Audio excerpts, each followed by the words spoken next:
The nuclear industry wants to transport, then process, bury, and abandon all of Canada's high-level nuclear waste in northwestern Ontario. This is a follow-up to 3 short explainer videos produced by We the Nuclear Free North to support public discussion in mid-2025.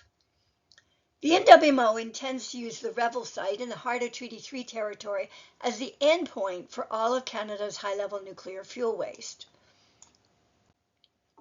In July 2025, NWMO released a trial balloon for the impact assessment process, a very brief and glossy summary of a draft initial project description. The document is part promotional and part very general overview of some aspects of the NWMO project.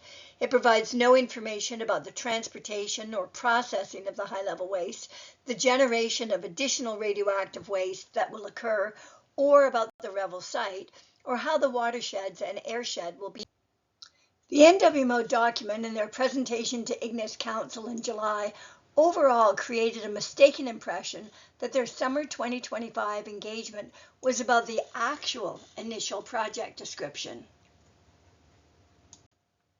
NWMO's messaging and presentation during their so-called engagement activities perpetuated NWMO's unsupported narrative about their transparency, engagement, being evidence-based, and their being willing hosts for the NWMO's project. Another one of the NWMO's communication strategies, which was on display during their summer sessions, is to group their project activities. For example, there's no mention of the used fuel packaging plant, only of surface facilities. Bundling major activities in this way diverts attention from high-risk and high-release activities, such as processing the nuclear fuel waste in the used fuel packaging plant. There was one very significant statement made by the NWMO representative during the August 6 webinar. In that webinar, the NWMO pronounced that the transportation of radioactive waste from the current locations to the proposed DGR site would not be part of their impact statement, which is the detailed description of their project, which forms the information base for the impact assessment process. The NWMO is arguing that transportation is not part of the scope of the assessment. It's a weak argument. For 20 years, NWMO has been describing transportation as part of their project, and the Impact Assessment Act requires activities that are integral, or in the language of the Act, incidental to the project, be included in the assessment. But it's helpful that the NWMO made it public that this is the campaign they're running, presumably pushing with the federal agencies.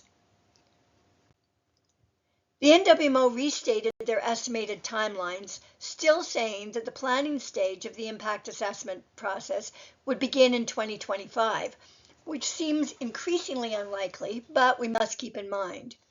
What is likely is that the NWMO will submit their actual initial project description this fall, but there will be an internal review by the Impact Assessment Agency and the Canadian Nuclear Safety Commission before the planning phase actually begins, and this is expected to take several months. While the NWMO's summer brochure was not part of the formal impact assessment process, within the year, maybe sooner, we can expect to find ourselves in that actual process.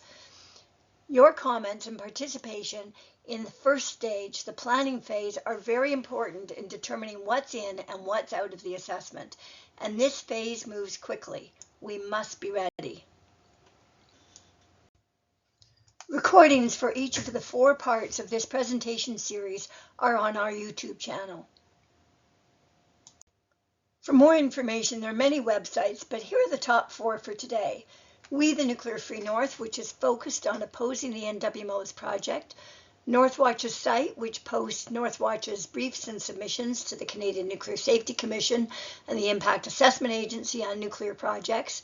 No Nuclear Waste, an earlier site, includes more background information, and nuclearwaste.ca. It's a simple site that's a switchboard, so you can find groups from across Canada and some internationally that are working on nuclear issues. Let's stay in touch. If you're not on our contact list, visit wethenuclearfreenorth.ca, click on Allies, and sign up. Let's be ready.